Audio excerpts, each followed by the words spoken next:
Hello, hai, apa kabar pelajar semua? Cikgu berharap semua dalam keadaan yang sehat walafiat. Saya Cikgu Jenny dan pada hari ini saya akan mengajar mata pelajaran Sains Rumah Tangga tingkatan 5. Baiklah, tajuk pembelajaran hari ini iaitu terdapat dalam bab 4.7 hidangan dessert bagi sajian timur dan barat, dan tumpuan topik kita pada hari ini ialah bahan asas dalam penyediaan dessert timur dan barat. Okey, so kita mulakan pembelajaran kita dengan standard pembelajaran.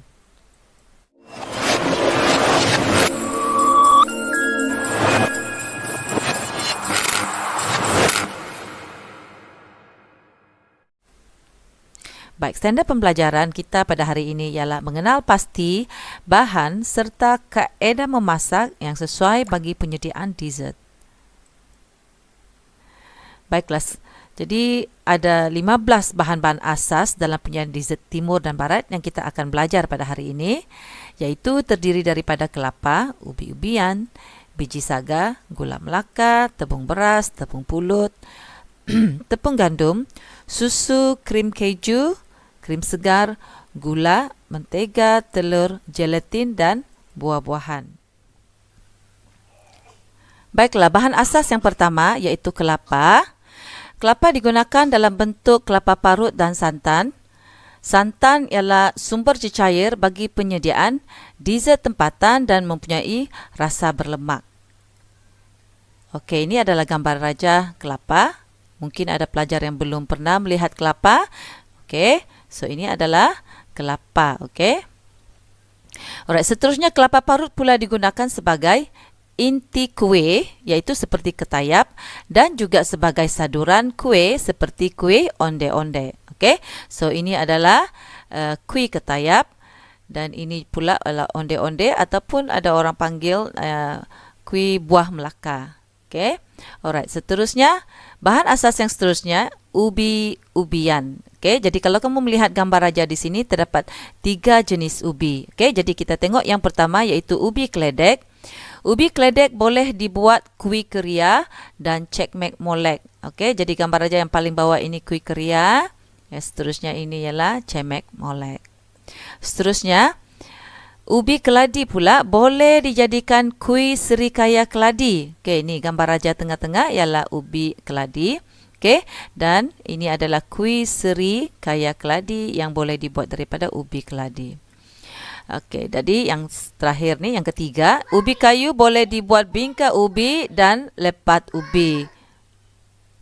So, ini adalah bingka ubi dan ini adalah lepat ubi. Okey, jadi cikgu berharap jelas contoh-contoh gambar yang cikgu tunjukkan ini. Seterusnya, bahan yang ketiga, biji sagu. Biji sagu diperoleh daripada empulur pokok rumbia atau tepung ubi kayu. Biji sagu tinggi kandungan kanjinya dan sesuai sebagai ejen pemekat dalam makanan. Struktur sagu yang siap dimasak biasanya lembek dan melekit. Banyak digunakan dalam penyediaan kuih tempatan seperti abuk-abuk. Okey. Jadi ini adalah gambar raja ataupun contoh sagu dalam gambar cikgu tunjukkan. Cikgu besarkan gambar ini supaya pelajar boleh lihat dengan lebih jelas. Okey, dan ini pula adalah abuk-abuk. Okey, kuih abuk-abuk. Okey, bahan asas yang keempat ialah gula melaka. Gula melaka dihasilkan daripada nira atau manisan di dalam mayang kelapa atau bunga kelapa. Berwarna perang, berbau wangi dan rasanya tidak semanis gula tebu. Gula melaka digunakan sebagai inti kuih dan juga pewarna dalam masakan. Okey, so ini adalah contoh gula melaka. Bahan asas yang seterusnya ialah tepung beras. Tepung beras dihasilkan daripada bijirin beras, boleh dibahagi kepada 2 jenis. Yang pertama ialah tepung beras kering digunakan sebagai batter penyadur makanan bergoreng. Tekstur makanan yang dihasilkan lebih garing berbanding batter penyadur tepung gandum. Yang kedua, tepung beras lembap digunakan untuk menghasilkan adunan kuih kukus yang lebih halus teksturnya. Contohnya kuih lompang. Okey, so ini adalah contoh goreng pisang yang menggunakan batter pekat Dan yang seterusnya ini adalah kuih lompang yang menggunakan batter cair. Seterusnya tepung pulut. Tepung pulut dihasilkan daripada bijirin beras pulut. Tepung pulut mengandungi kanji yang tinggi. Tekstur liat apabila dicampurkan dengan cecair. Tepung pulut lebih elastik daripada tepung biasa. Tepung pulut digunakan dalam membuat adunan kuih tempatan seperti kuih koci. Okey, jadi gambar raja yang cikgu tunjukkan ini adalah kuih koci. Okey, seterusnya yang ketujuh adalah tepung gandum. Tepung gandum dihasilkan daripada biji gandum yang dikisar. Terdapat pelbagai jenis tepung gandum bergantung kepada kandungan glutinnya. Okey, jadi tepung gandum ini, jenis-jenis tepung gandum adalah berdasarkan kandungan gluten. Okey, jadi kita tengok contoh yang pertama, tepung gandum serbaguna ataupun all-purpose flour mengandungi sekitar 12% gluten. Okey. Yang kedua ialah tepung roti. Tepung roti mengandungi sekitar 13 hingga 14% gluten. Yang ketiga, tepung pastry mengandungi 19 hingga 10% gluten dan ia sesuai untuk membuat pastry, dough, pie, biskut dan muffin. Keempat pula ialah tepung kek yang mengandungi hanya 7% hingga 9% gluten. Dan akhir sekali, itu tepung naik sendiri, iaitu ditambahkan dengan penaik ataupun baking powder. Bahan asas yang seterusnya ialah susu. Susu boleh dijadikan bahan dalam sajian sama ada timur ataupun barat. Susu juga adalah bahan yang sering digunakan dalam masakan seperti puding dan agar-agar. Dan terdapat pelbagai produk susu seperti susu krim. Okey, jadi gambar rajah di bawah ini adalah contoh susu penuh krim. Okey, bahan asas yang ke-9 ialah krim keju. Krim keju ialah sejenis bahan yang digunakan dalam dessert sajian barat. Ia merupakan produk tendusu dengan kandungan lemak susu sebanyak 33%. Kegunaan krim keju yang pertama ialah sebagai bahan utama untuk kek keju. Kedua, menyumbang rasa berkrim dalam masakan. Ketiga, sebagai sapuan spread untuk roti, bagel dan cracker. Keempat, sebagai cream frosting untuk menghias kek dan biskut. Dan yang kelima, sebagai sos pencicah ataupun dipping sauce untuk chip kentang atau salad. Okey, jadi pelajar, lihat gambar raja yang cikgu tunjukkan ini. Jadi, gambar raja yang pertama iaitu kek keju. Okey, jadi menggunakan keju sebagai bahan utama dan juga menyumbang rasa berkrim. Jadi yang kedua ini adalah gambar spread, okey, untuk roti, bagel ataupun cracker. Gambar raja ketiga untuk frosting. Yang keempat ini dipping. Okey, seterusnya bahan yang ke-10 ialah krim segar. Krim segar terdapat pelbagai jenis krim, iaitu seperti krim putar, double cream, single cream, light cream, clotted cream dan creamy fresh. Setiap krim ini dibezakan dengan kandungan lemak yang terkandung dalamnya.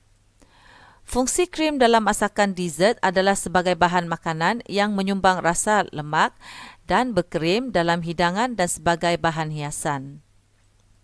Okey, jadi ini adalah contoh-contoh gambar raja. Yang pertama adalah whipping cream. Jadi gambar raja yang kedua ini adalah double cream. Okey, semua packaging yang berbeza. Yang ketiga ialah single cream. Ini contoh. Seterusnya ialah light cream. Okey, ini adalah contoh clotted cream. Okey, dan satu lagi ini adalah contoh creamy fresh. Okey. Alright, seterusnya kita lihat bahan asas yang ke-11 iaitu gula. Kebanyakan gula dihasilkan daripada tebu. Kegunaan gula untuk memberi rasa manis dalam hidangan. Kemudian untuk memberi tekstur lembut dengan melemahkan struktur gluten dalam tepung gandum. Yang ketiga, memberi warna keperang-perangan pada hidangan. Dan yang keempat, mengekalkan kelembapan hidangan dessert. Okey, jadi di bawah ini ialah gula. Bahan asas seterusnya yang ke-12 iaitu mentega.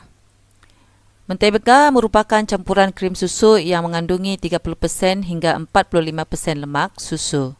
Terdapat dua jenis mentega, iaitu mentega tanpa garam, unsalted butter, dan mentega bergaram, salted butter. Kandungan mentega bergaram tidak melebihi 2% dan tambahan garam ini dapat membantu dalam memanjangkan jangka hayat produk. Kualiti mentega dapat ditentukan melalui grade yang tertera pada pembungkusannya. Itu grade AA dan A dihasilkan daripada krim manis, manakala grade B dihasilkan daripada krim masam dan ada sedikit rasa berasid. Okey, jadi kalau kamu lihat gambar raja cikgu sebelah kiri, kamu akan nampak cikgu bulatkan di situ. Kamu boleh nampak unsalted butter untuk mengenal jenis butter, dan gambar raja yang di bawah ini ada ditulis salted butter di situ untuk mengenal jenis butter salted. Okey. Bahan asas yang ke-13 adalah telur. Telur digunakan sebagai ejen emulsi dalam makanan. Ia juga digunakan untuk merangkap udara dalam adunan kek dan marin. Seterusnya, telur digunakan untuk menambah khasiat, iaitu nutrien yang ada, iaitu protein, dan rasa dalam sesuatu hidangan. Seterusnya, ia digunakan sebagai bahan glis untuk hidangan seperti pastry dan biskut. Dan yang kelima, digunakan sebagai penyadur untuk makanan bergoreng.